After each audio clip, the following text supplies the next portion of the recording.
Good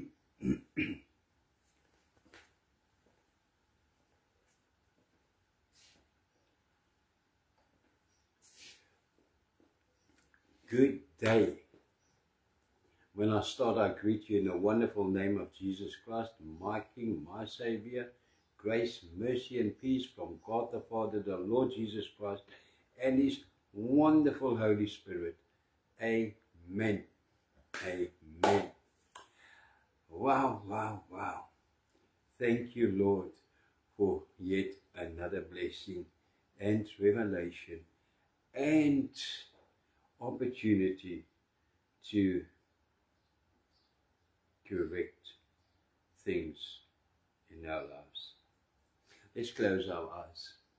Father, we come to you in the wonderful name of Jesus. We thank you, we honor you, Lord. We bring you glory this morning. You are God, you are Almighty, you are holy, holy, holy, holy is our Lord, God Almighty. Father, I bring everyone to you, but everyone listening, everyone not listening. But first of all, I want to say thank you. Thank you, Lord, for your grace, your mercy, your love, for miracles, for changes in people's lives this morning, for miracles you do, Lord, every day of our lives. I say thank you, Lord, for Estelle there in Pietermaritzburg. Yes, Lord, thank you for that operation, Lord, that hip replacement. Lord, on Friday, the operation, on Saturday, she was home. And thank you, Lord, thank you for that enormous miracle. I bring every other one to you, everyone in sickness and illness, no matter what it is, what kind of illness it is, Lord. I pray for your mercy. You are Jehovah Rapha, the God who heals, and Lord, you heal through the wounds of Jesus. Thank you, thank you, thank you. I also bring families to you, relationships to you. Lord, I pray for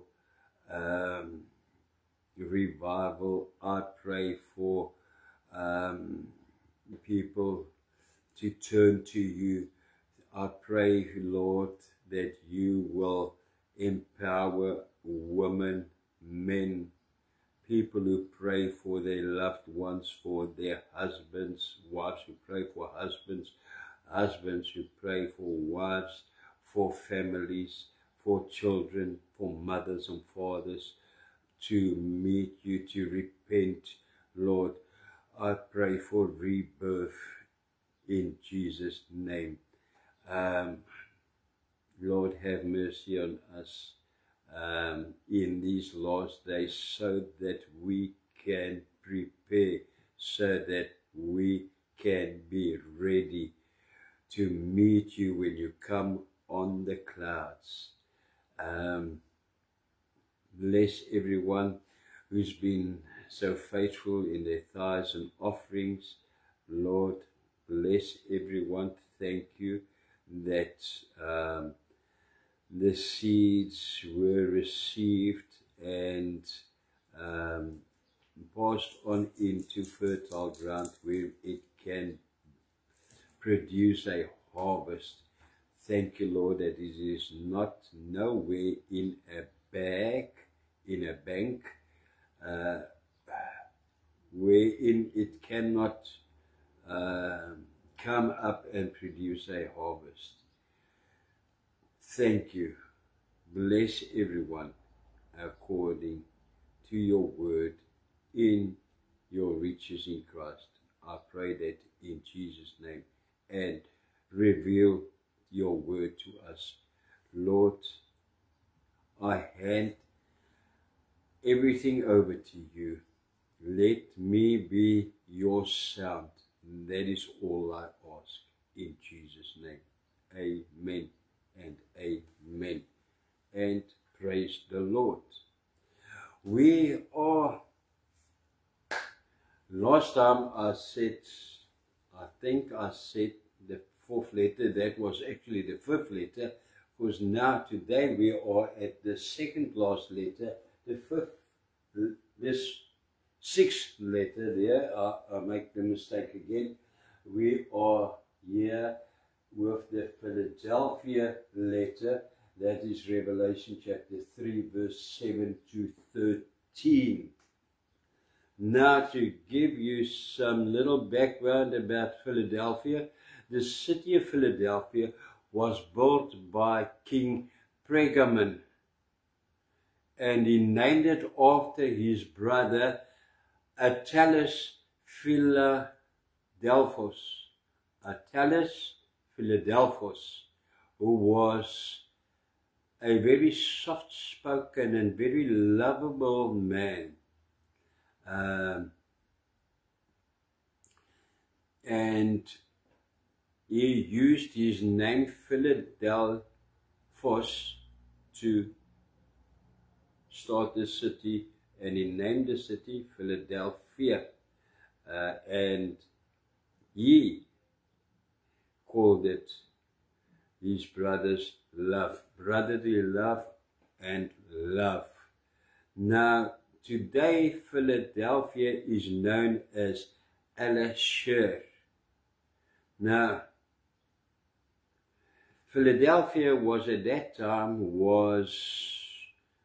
still is, located in a valley along the Geddes River, and known for the export of fruit.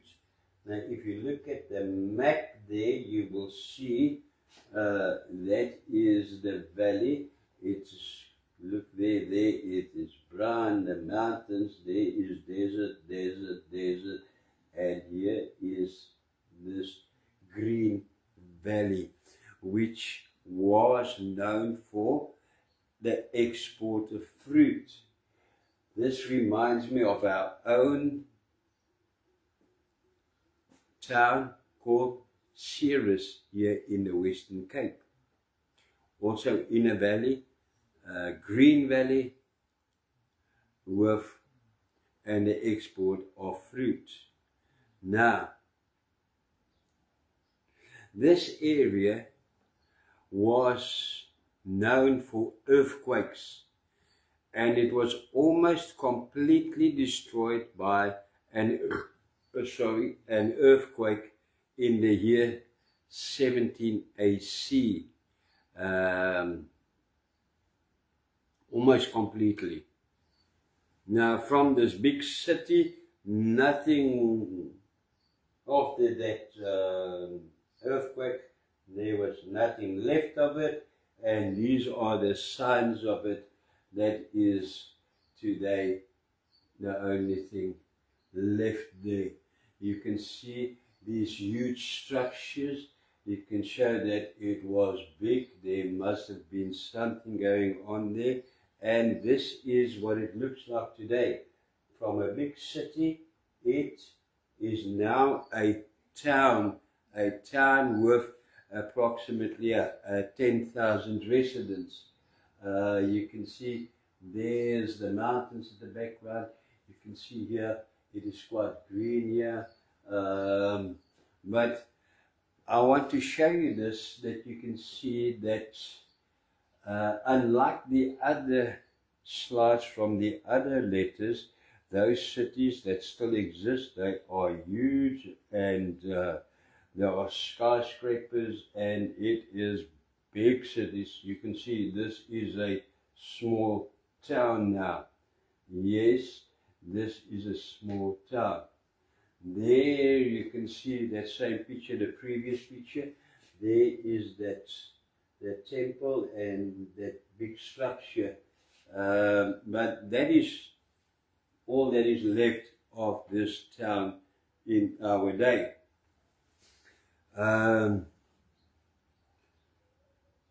Now, in those days, the church there was a poor church, and they were often mocked for their faith. It was said that they are following a false religion, for if they were blessed, because they were, they told that was something that they stood on, that they are blessed. And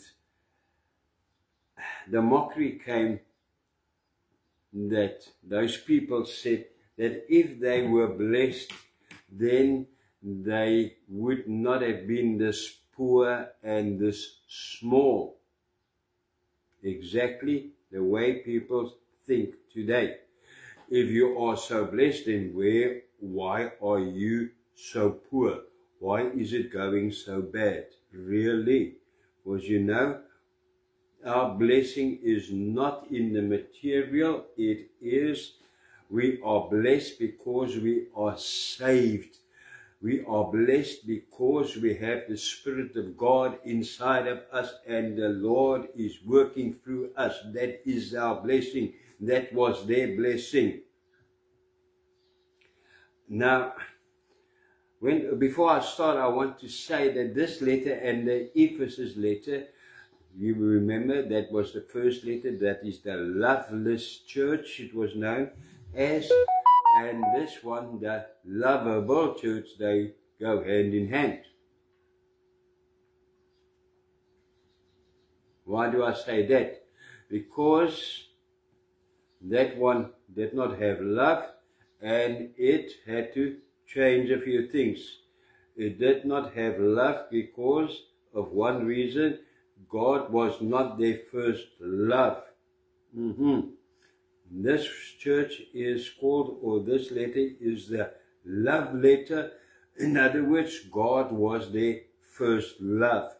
If they change that, the Ephesus, if they change that, they will become the Philadelphia letter. Makes all the sense in the world. And that is one of the revelations of this letter. Wow, wow, wow. So, to start off,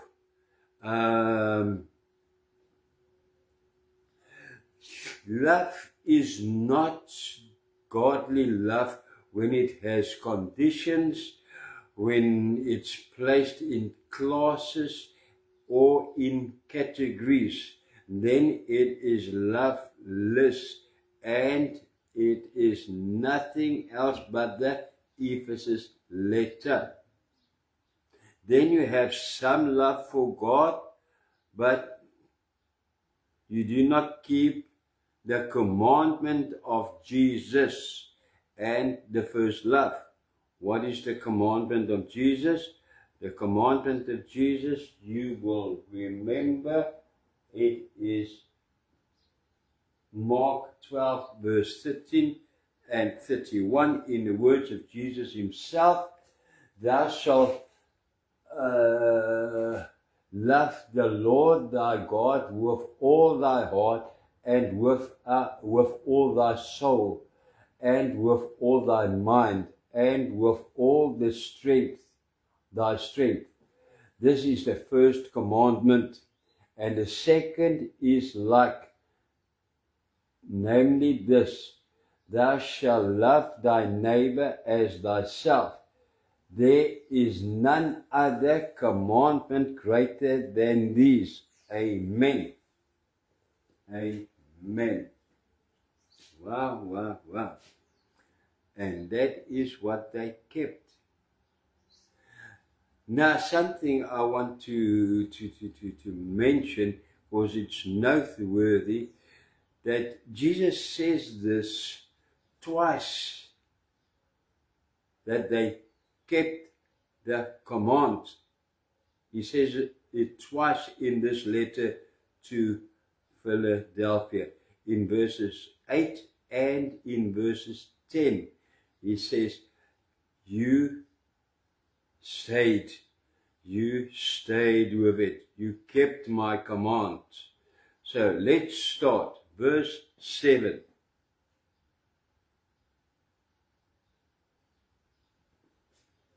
And to the angel of the church in Philadelphia write, these things said he that is holy, he that is true, he that had the key of David, who has the key of David, he that opened and no man shutted, and shutted and no man opened.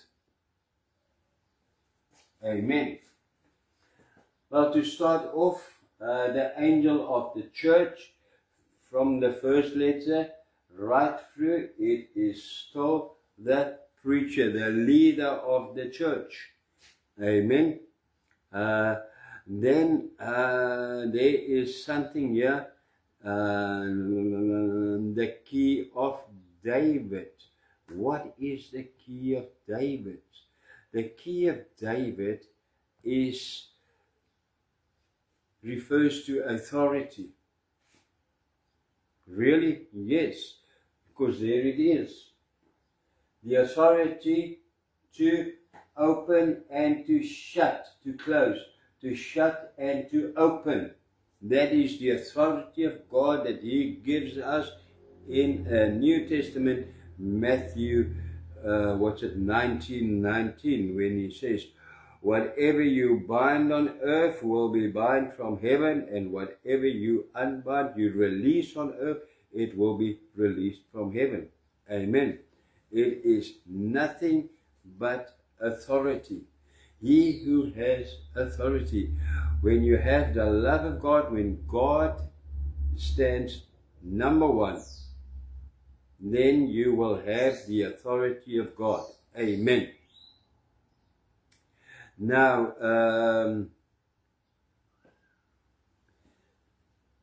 what else? Just for interest, God gave the same authority with the exact words to Eliakim, the son of Hilkiah, in Isaiah chapter 22, verse 22. Now, listen to this. It reads the same. It says the same. And the key of the house of David will I lay upon his shoulder, so he shall open and none shall shut, and he shall shut and none shall open. That is the authority of God. In the love of God, God first, God everything first, is His authority. Why do we bind these spirits and nothing happens?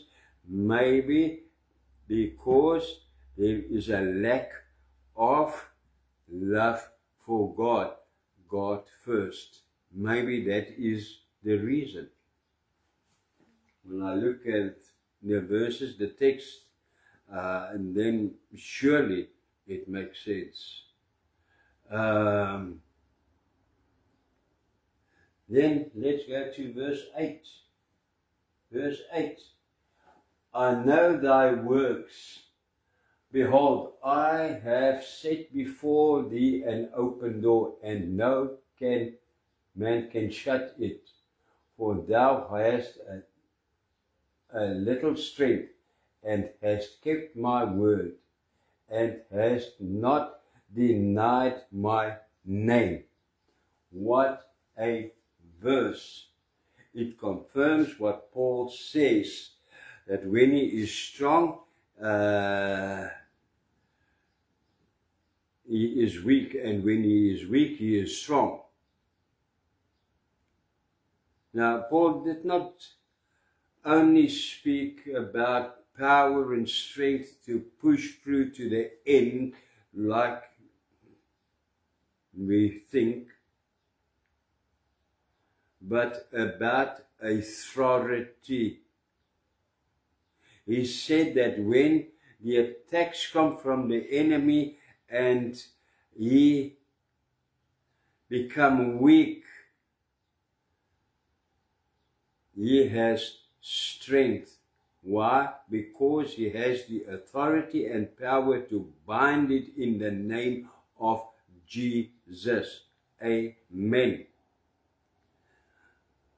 For the Philadelphians, those who are faithful and persist in the commandment of love until the end, a door will be opened that no one can close.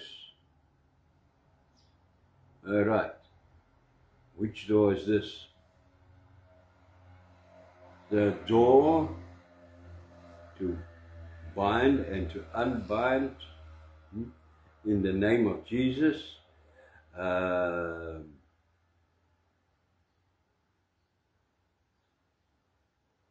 It is a door that we receive now here on earth, not only there at the end with the letter. It will make sense now. Just hold on, hang on.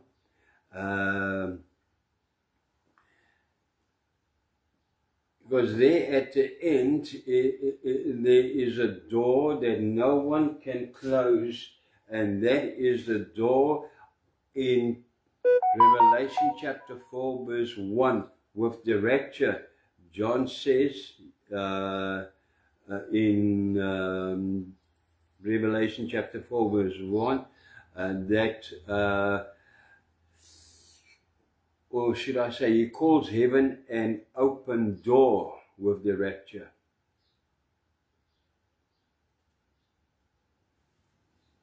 The Lord says, I will put before you a door, an opening in heaven when I call on my bride, that you will go in, that no one can close if you are my bride. Amen. Wow, wow, wow. Wow. Another thing is that if you receive the reward of Philadelphia, listen to this.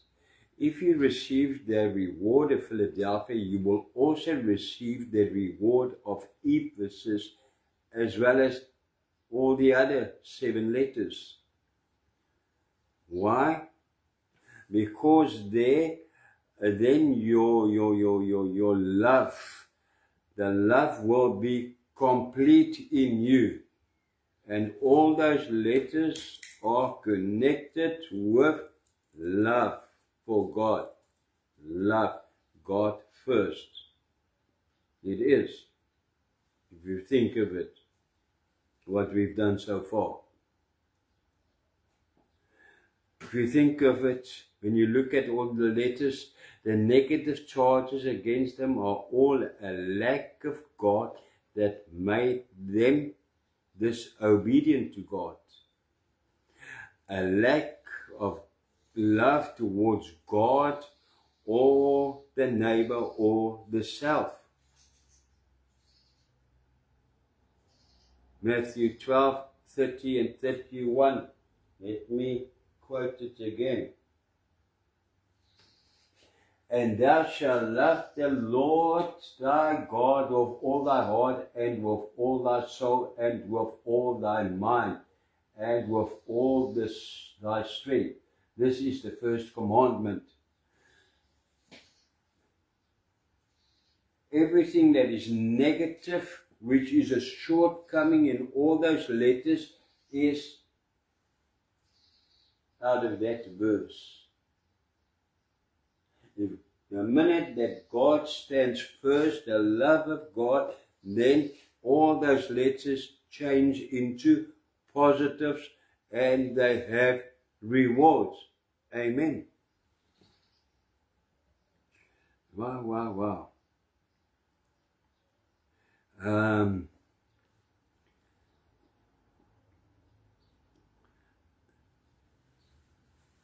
Your love will be complete. And because your love is complete, when God is your first love, love for God, then thy neighbor, then and thyself, that completeness, that fullness of God's love will let you function completely in all the other letters. And I have text, scripture for this, about love. 1 Corinthians, there we are, 1 Corinthians 13 verse 7 says, it bears all things, believe all things, hope all things, endure all things.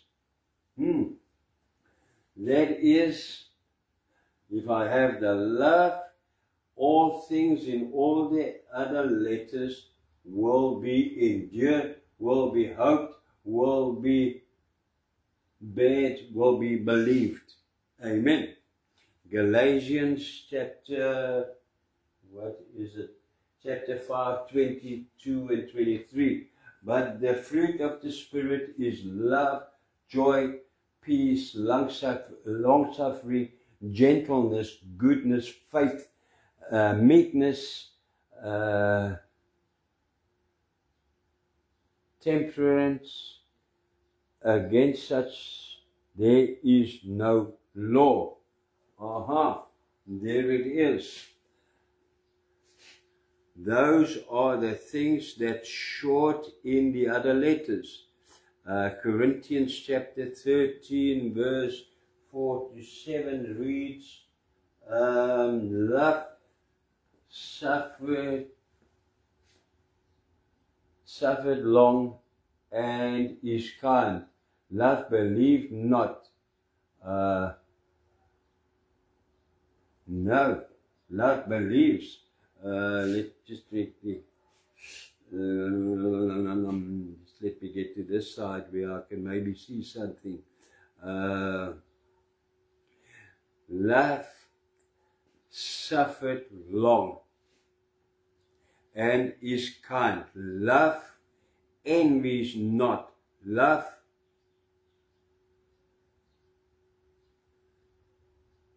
does not love itself. It is not puffed up.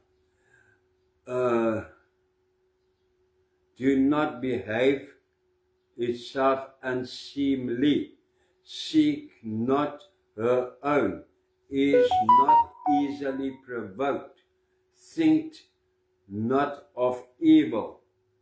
Rejoice not in iniquity, but rejoice in the truth. Bear all things, believe all things, hope all things, endure all things. There it is again. Amen. Love believes, endures, hope all things. All things from the other letters. Amen. You see, that is the shortcoming of all the letters. The love of Christ, love for God first. What does it mean in our day, in reality, this love? Well, first of all, to be obedient to the Word of God, and to be obedient and sensitive, and to react to the Holy Spirit. Does not help you hear from the Spirit. You hear and you know what the Lord says from His Word, but you don't react to believe so much that you actually react. Amen. Another thing, to have fellowship with God so that He can reveal His will to you. It means to carry out His will in His love. Not just to try to carry out God's will, but without love, but with His love. It means to intercess to God for those who do you wrong. Lord, to step in, to intercede with you, to pray for them, to bring them to you, although they break your heart. That is what it means in reality. It also means to share in the joy of someone else's revelations and love and life and experiences with God. It means this love of God in reality. It means to look forward to seeing people who don't like you, and you know they don't like you, because you look forward to seeing them, because then your anointing is going to rub off on them, and God's unlimited love will be revealed to them through you. They know you don't like them, but you love them. How is that possible? You reveal God's love to them.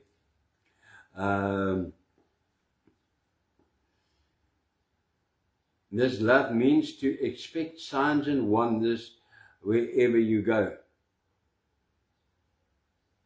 Why? Because Romans 15:19 says that Emmanuel, God is with us, and where the word of God is and where God is, the Bible says that signs and wonders will follow Emmanuel, God in us. Amen. It means to be free of rules, of rituals and traditions, so that the Holy Spirit can move freely with and through you. No blockage for the Holy Spirit. That is the love of God. It means not to look like an angel or to sound like a symbol, but to look and act like Jesus. Amen. It means never to fear, because you trust God in everything. That is the love of God and for God. Amen. Now, that sounds wonderful, but I also have to warn you that love is also dangerous. Dangerous in this world in which we live, for the world and even among other believers. Really? No. Yes. Because that is what the Lord Jesus says in verse 9. Listen to what he says in verse 9. In verse 9 he says, "Behold, I will make them of the synagogue of Satan, which say they are Jews and are not," which means from the previous, one of the previous letters, the synagogue of Satan, which are they say they are Jews and are not, who say they are believers, but they are not, but do lie. Behold, I will make them to come and worship before thy feet, and to know that I have loved thee. Amen. Now, this is one amazing verse. There will be many people who will act as if they are these children of God, but they are not. They are actually from the synagogue of Satan.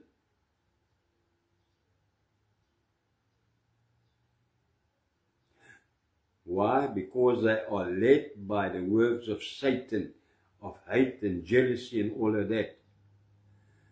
But the love of God in you shall expose you. Remember that. The love of God will expose you to attacks on your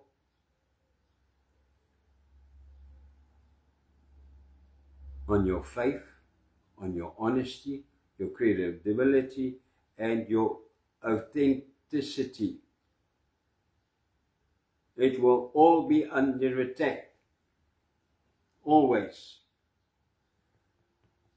Because people can't believe that you act like this. And they will try to, somewhere there must be a weak point. Somewhere there must be something that is not so kosher. And those are people. That's how people, maybe you've said it about someone. But remember, Jesus says that he will remove them from you. He will remove you among those people. In Luke 6:22, Jesus says, don't give up. Blessed are you when men shall hate you. And when they shall separate you from their company, and shall reproach you and cast out your name as evil for the Son of Man's sake. The Lord says, blessed are you if people do it and they have no reason. They have nothing to prove what they say. They only do it because of my sake, because they are jealous, because they actually hate me in you. That is that. Amen. Then he says, they will bow before you and acknowledge that I love you. They will bow before you and acknowledge. Now, this verse is so often misunderstood as now people will bow before you. No, no, no. No one is not now or ever going to bow before you physically. They will bow and acknowledge God. Acknowledge God. What happened to John chapter 1 when the man appeared to him in heaven, the man who had the glory of God? He wanted to fall down before him and pray to him. And he said, no, don't. I am a brother. I am a brother like you. Remember that? This bow refers not to in this life. It refers to the judgment day as well as the 1,000-year peace reign of the kingdom of Jesus on earth. That's what it refers to. When his bride will rule with him and the unsaved will bow before the glorified saved, just as John fell before the man in chapter 1. Amen. Refers to Judgment Day. Why to Judgment Day? Because in Judgment Day, the saved, the bride, will already be the bride, married. And they will stand with the Lord, behind the Lord in heaven. And those not saved on Judgment Day, they will appear before God. Not like people tell us, oh, don't worry, one day we are all going to stand before the Lord on Judgment Day. No, no, no, that is a lie. I am not ever going to stand before the Lord on Judgment Day. Because of His grace, I am saved, because of his grace, I am raptured, taken out of the tribulation and away out of judgment day, as I will appear with him as his bride already. And it will also be, there comes the new Jerusalem out of heaven onto earth for 1,000 years on earth, and we will, when we get there, chapter 20, 21, then you will see that we will rule with him on earth. That is what it means. Verse 10. Verse 10. Because thou hast kept the word of my patience, I also will keep them from the hour of temptation, which shall come upon the world, to try them that dwell upon the earth. Amen.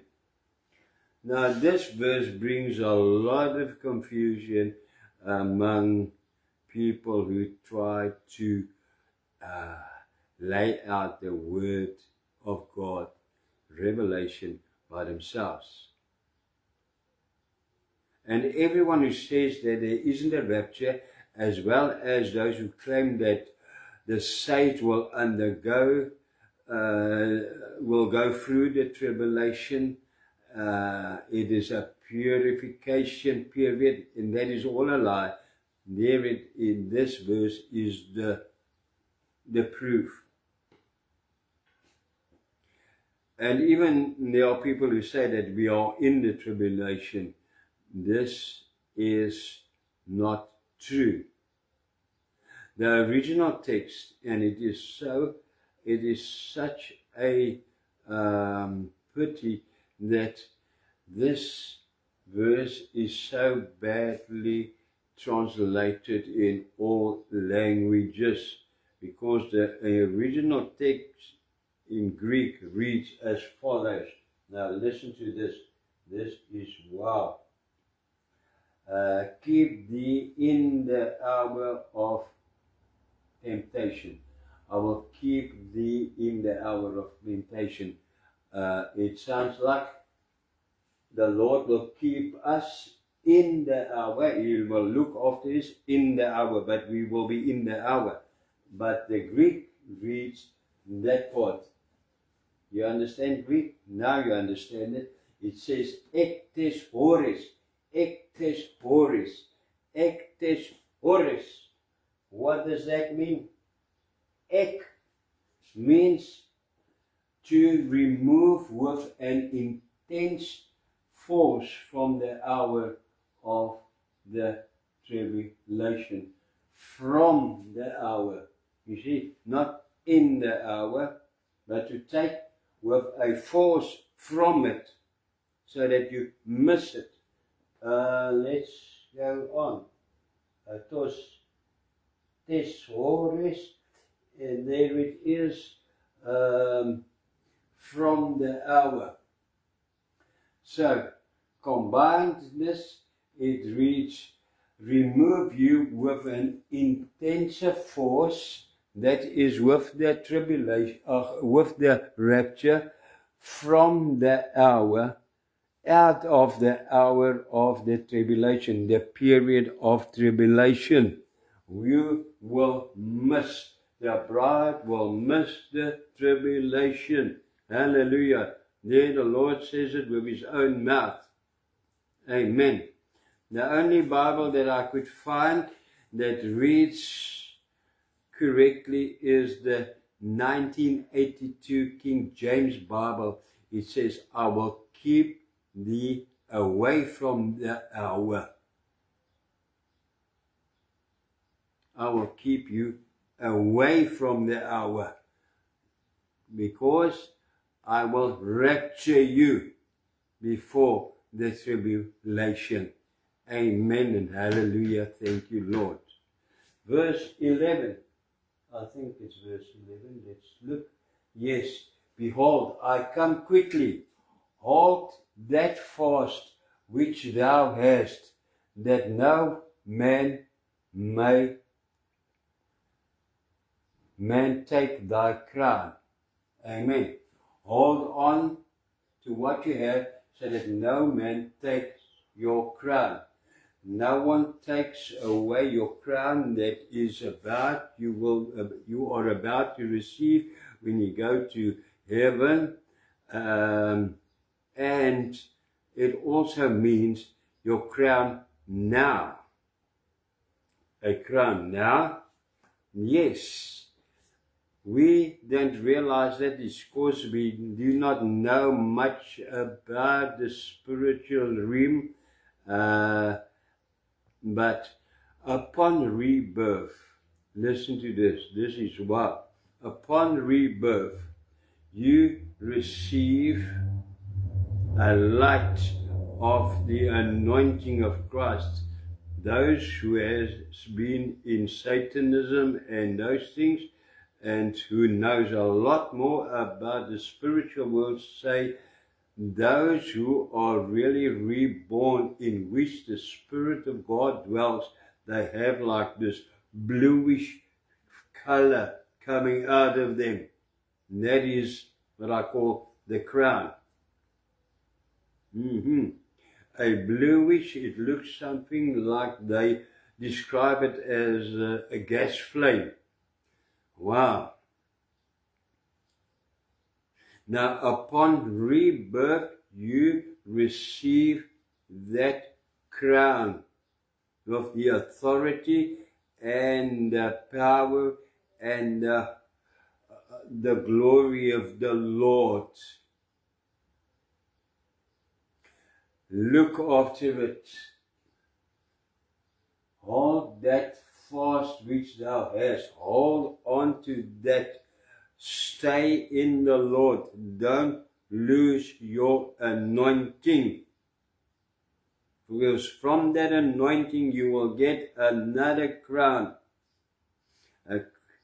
A crown in heaven of eternal life.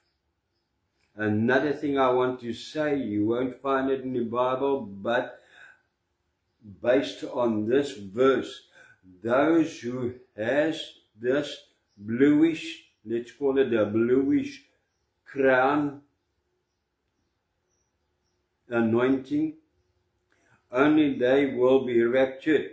If there's no blue flame, you will stay behind. Amen.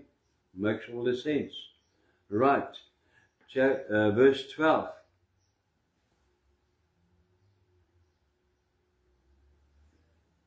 Him that overcome will I make a pillar in the temple of my God, and he shall go no more out. And I will write upon him the name of my God, and the name of the city of my God, which is the New Jerusalem, which come down out of heaven from my God, and I will write upon him my new name. Amen. Now that sounds like quite a lot that is written here. It all comes down to you will stay in God, in the temple. In God you will stay, and you and God will become one. That's what this verse means. I can say a lot and try to say a lot about many of the things there, but it all comes down to you and God will become one. You and Jesus. God, Jesus, and you will become one. Like a pillar in a temple. You can't remove a pillar in a building. The whole building is going to fall. Will be demolished. And that is how strong you will stand in him. And the best part is God will write his new name. His name in heaven Jesus, his new name, he will write on you. Meaning you will be his. His name will be on you. You will belong to him and to nothing else. Amen. That's what it means. Then let's see. Where are we? Is it the next verse? Where is the next verse? Yes, verse 13. It says, he that has an ear, let him hear what the Spirit say unto the churches. The Lord says this, the Lord Jesus ends every letter with this. Praise the Lord for that. He who has an ear, the Lord does not leave us, tell us that is wrong and it is over with you. He says, he who has an ear every time, that is the love of God. Every time who has an ear, listen to what the Spirit says unto the churches. Listen to what God says. The Lord says in every letter, what? Repent, turn away, turn back, change, turn to me. Repent, turn your back against the things from the world. That's all he says in every letter. And that is how he ends every letter, with that opportunity. Thank you, thank you, thank you, Lord. That is the letter to Philadelphia. And the Lord has spoken. Now the Lord has spoken, and this will not be complete if I just say, let's end here. The Lord ends with, he has an ear, let him hear. And do something about it. So let's do the something about it. The Lord gives you the opportunity. You've heard. What now? If you say, Lord, I really do need your first love. I need to turn back. Lord, you must become everything in my life. It is my desire. I want to hand everything over to you so that you become my first and only love, Lord. Then I want to do this repentance prayer now. It will change now. So let's do it. Let's close the eyes. I'll do it in short sentences. You can follow me. Father, we come in the wonderful name of Jesus and we say thank you first of all. Thank you for your love. Thank you for revelation. Thank you for understanding your word. Lord, I am honest and I confess that, yes, I have a love for you. It's not that I reject you, but Lord, you are not really my first and everything. Forgive me now. Save me now. I hand my life over to you now, and I give you the right to become everything in my life, to be number one, the first and the last in everything in my life. Father, wash me clean with the blood of Jesus.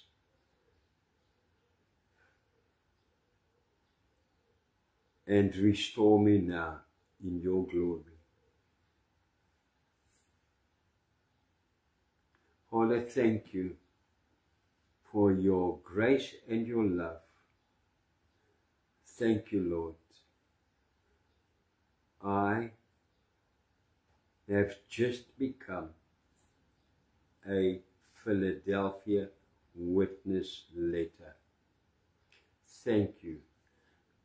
All praise and glory and honor to you in Jesus' name. Amen and amen. Praise the Lord.